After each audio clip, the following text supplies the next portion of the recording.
नमः भगवते वासुदेवाय। नमस्ते सज्जनों, आज का अध्याय बहुत गुरुत्वपूर्ण है और आज का अध्याय है भगवान की संतान प्रशंसा।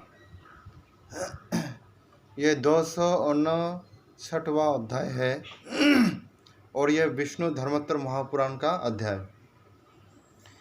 यहाँ भगवान हंस हर व्यक्ति का जीवन में संतान होना आवश्यक है और संतान को किस प्रकार भगवान विष्णु प्रशंसा किया है इस बारे में यहाँ भगवान विष्णु बोलते हैं।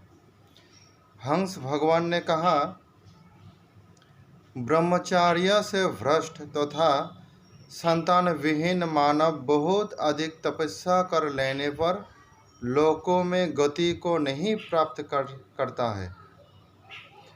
मनुष्य पुत्रों के द्वारा लोकों को जीत लेता है और पौत्रों के द्वारा अनंत्यों को प्राप्त करता है तथा पुत्रों के पौत्रों के द्वारा वो ब्रह्मा जी के भी लोक को प्राप्त कर लेता है।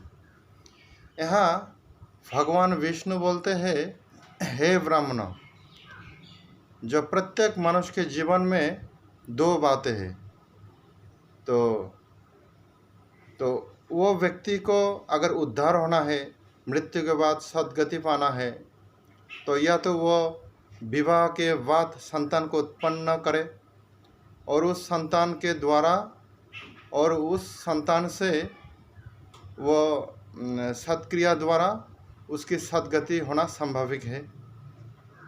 जैसे शास्त्र में कहा गया है, पुत्रार्थे प्रियद भार्या पुत्रपिंड प्रयोजनम, अर्थात पुत्रों के लिए ही भार्या का ग्रहण किया जाता है, शादी किया जाता है और पुत्र का प्रयोजन यही है कि वो पिता के मरने के बाद वो पिंड दान करे और उस पिंड दान से वो व्यक्ति, उसकी पिता स्वर्गलोक को भी जा सकता है।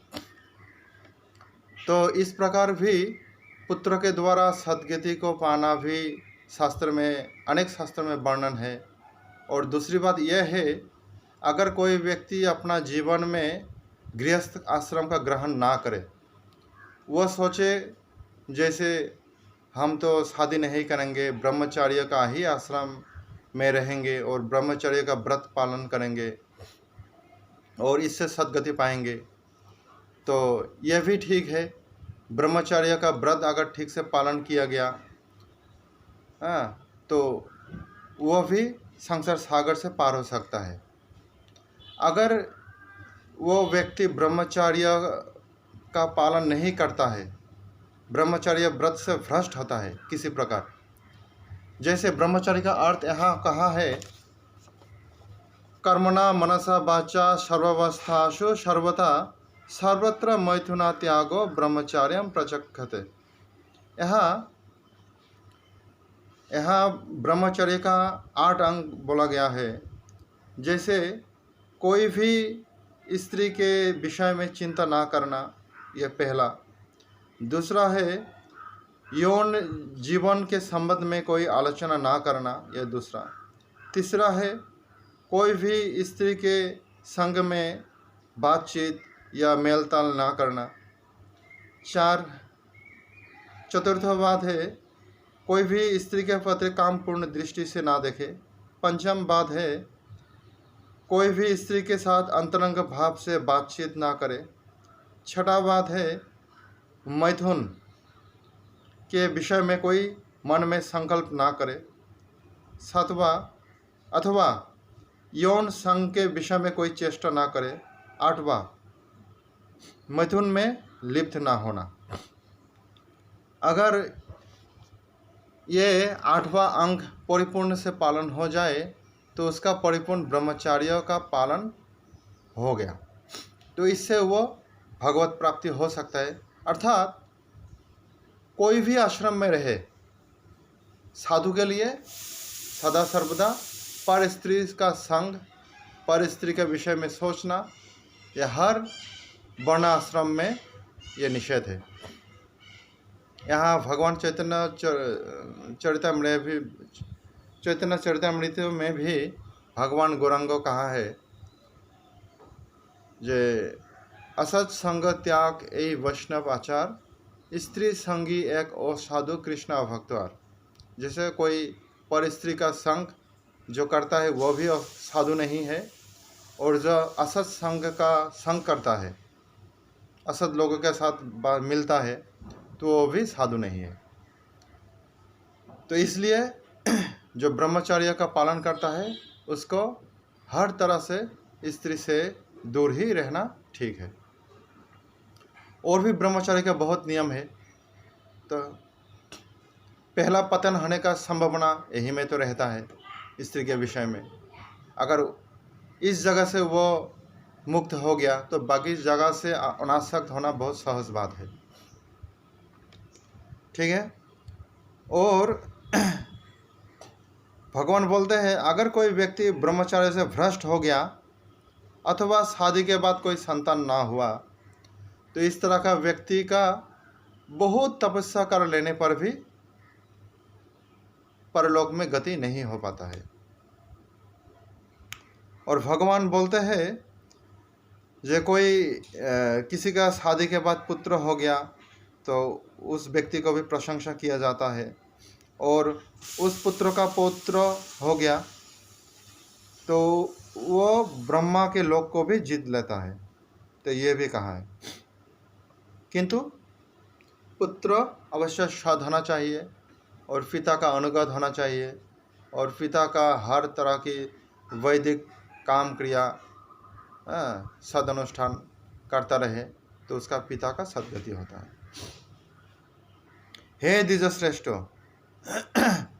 मनुष्य पुत्री के द्वारा स्वर्गलोक को प्राप्त करता है।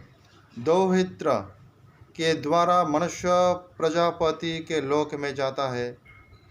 चूंकि पुत्र पिता को नुपुंग नामक नरक में जाने से बचाता है, इसलिए स्वयं ब्रह्मा जी ने उसको पुत्र कहा है। यहाँ अपना पुत्र अथवा लड़की के घर का पुत्र, तो ये दोनों की प्रशंसा किया गया है।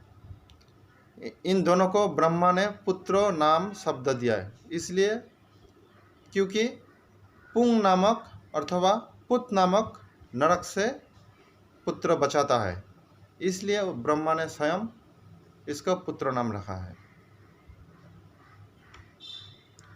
पुत्र तथा दौहित्र में कोई भिन्नता नहीं है, अर्थात अपना पुत्र, दौहित्र माने लड़की का पुत्र, तो ये दोनों में कोई भिन्नता नहीं है।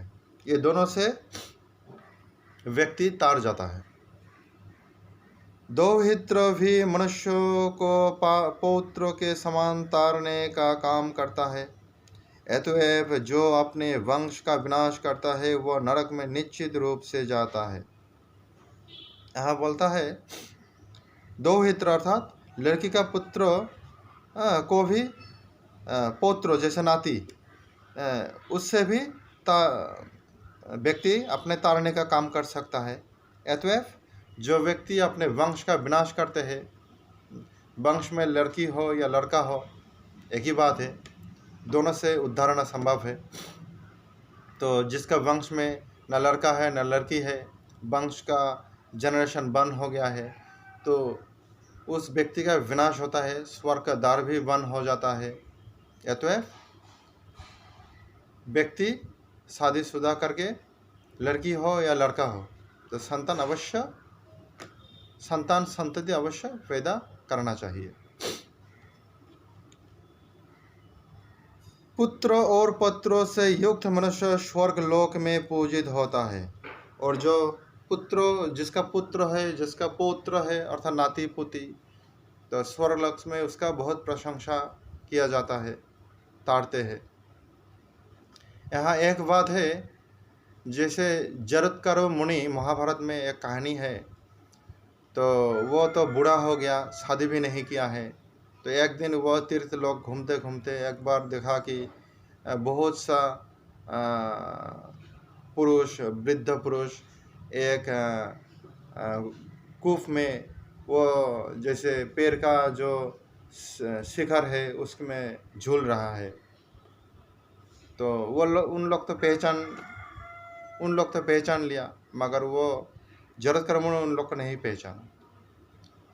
तो जरूरत कर्म उन लोग को कहा जे तुम शादी करो, तुम्हारा वंश में जो पितृ पुरुष है वो बहुत संकट में है।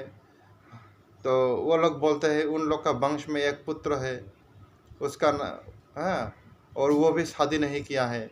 अगर वो मर गया तो जितना पितृ पुरुष यहाँ झूल रहा है तो ये सब शिखर टूटने वाला है।